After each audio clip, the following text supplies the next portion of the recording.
Hello everyone, my name is Victor, and in this video I want to talk about bicycles. Scratch that, bicycles. So when it comes to bicyclic compounds, there are two types that you are going to encounter in your course. First is going to be systems with two bridges, where you have two atoms connected to each other, and we refer to those as bridge heads. And from those two atoms we are going to have one bridge and we're going to have another bridge. The sizes can vary from just one atom to multiple atoms, of course. An example would be, let's say, a molecule like this, where we have a 6-membered ring which is fused with a 5-membered ring like that. We can also have systems with 3 bridges, where we have our 2 bridge heads. Now, importantly, we do not have a bond between those bridge heads any longer, and we are going to see one bridge, we are going to have the second bridge, and we are going to have the third bridge, again of different sizes, with the smallest bridge will be just one atom. And an example of a molecule like that is going to be something, let's say, like this, where I have a 6-membered ring at the base and couple more carbons making my third bridge. So in the first type I have 2 atoms of the bridge head, then I have one bridge, 3 atoms in this case, and I have the other bridge, which is going to be 4 atoms in this case. In my second type, I have 2 atoms of the bridge head, then I have bridge number 1 here, I've got bridge number 2 here, and I have bridge number 3 over there. So how do we name bicyclic compounds? Well, step number 1 is going to be counting the total number of carbons in your cyclic compound. What I mean by that, let's say we have an example that I saw on the previous page, where I have a 6-membered ring and a 5-membered ring joined together like that. In this case, if I wanted to count all of my carbons, I will have 1, 2, 3, 4, 5, 6, 7, 8, 9. So I have a grand total of 9 carbons in this molecule.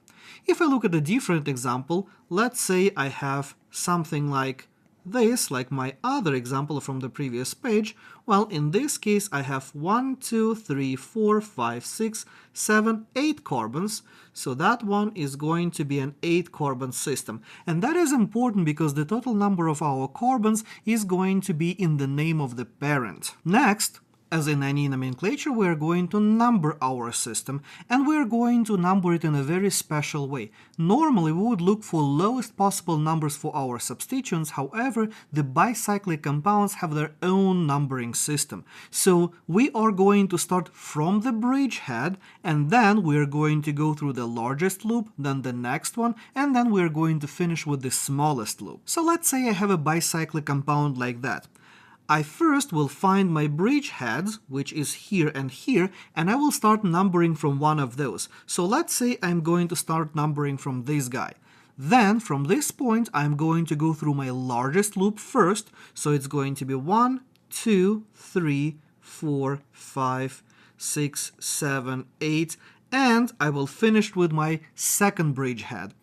Then, from this point, I'm going to go to the next largest loop, so my atoms 10 and 11 are going to be on the left side of this molecule, and finally I'm going to count my last carbon, which is going to be carbon number 12 in this molecule, in my smallest loop. And of course, if we have multiple substituents, we're going to use our typical tiebreakers, starting with functional groups that should get the lowest possible number within the numbering system of the bicyclic compound, of course. Then we're going to look at the lowest possible numbers for substituents in general, and if we still have ambiguity, then we're going to reserve to the alphabet. Finally, we're going to construct our name using a special formula for these names.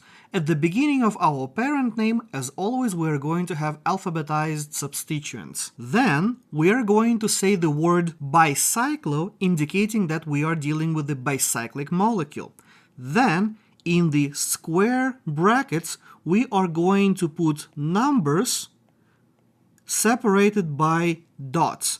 And the numbers are going to be the sizes of your largest loop, followed by the next loop, followed by the smallest loop or the smallest bridge. Important points to remember here is that we are not counting the bridge heads within our loops. So like for instance in the molecule that I have on the left on my screen here, my largest loop, my largest bridge is going to be 1, 2, 3, 4, 5, 6, 7 carbons.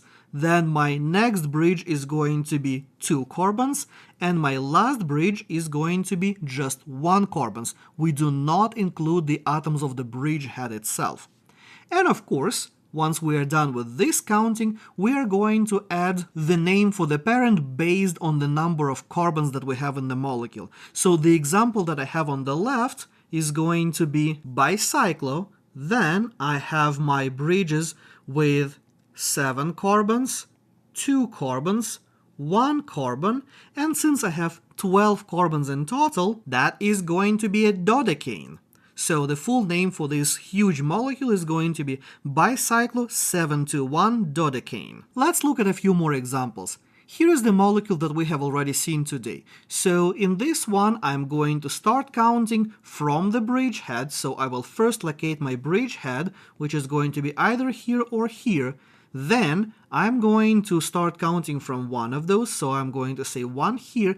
Then I will go through the large bridge first, so it's going to be 2, 3, 4, 5, 6. Then my small bridge, 7, 8, and 9. And then my smallest bridge, which is quite literally the connection between my carbons 1 and 6, so that one is going to be a bridge with 0 carbons. Then, in order to name this molecule, I'm going to start by saying bicyclo. Then, in my brackets, I'm going to say that the largest bridge here contains 1, 2, 3, 4 carbons. So it's going to be 4. Then the next bridge contains 1, 2, 3 carbons, so that's going to be 3. And my smallest, essentially non-existent bridge, right there, contains 0 carbons, so I'm going to say 0. And the total number of carbons in my molecule is 9, which means that this molecule is a nonane, so that is a bicyclo-430 nonane. So here is a slightly fancier example, but the steps are still going to be exactly the same. Step number 1, I'm going to find my bridge heads.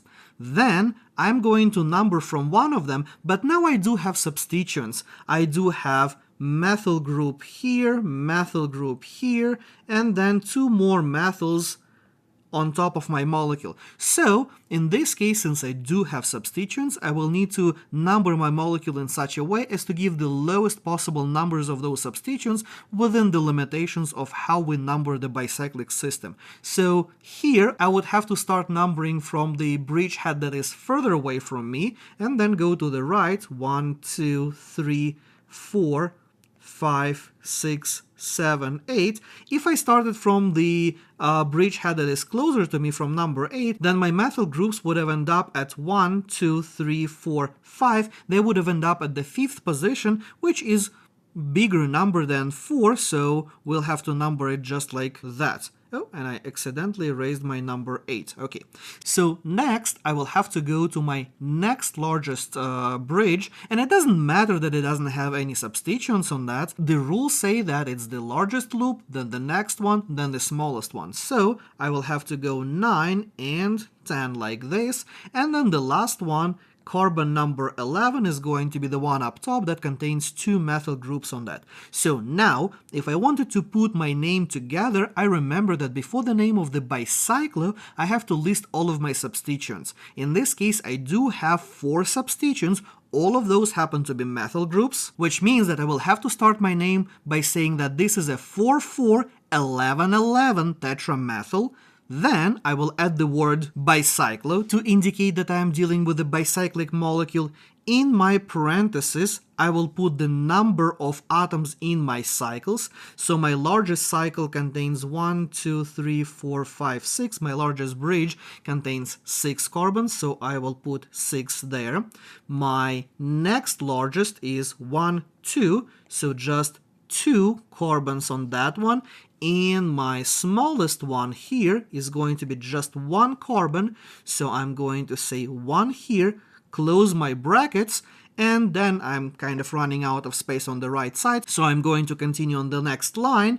I have 11 carbons in my cyclic system altogether, without the substituents, of course, which means that the parent name here is going to be undecane. Now remember that all should be one word. I'm just physically running out of space here on the screen, that's why I had to break it into 2 lines, but it gotta be one word if you have space for it. And of course, if you don't have space, I don't think that your instructor is going to be too harsh on you if you break it into 2 lines, but organic names can be very long, so make sure that you account for that when you are naming your compound, so you don't start writing in large letters, kind of write it in small ones. Well, that's how we deal with bicycles. Leave me your questions in the comments below. Thank you for watching, and if you found this video helpful, please give it thumbs up and don't forget to subscribe to the channel if you haven't done so yet.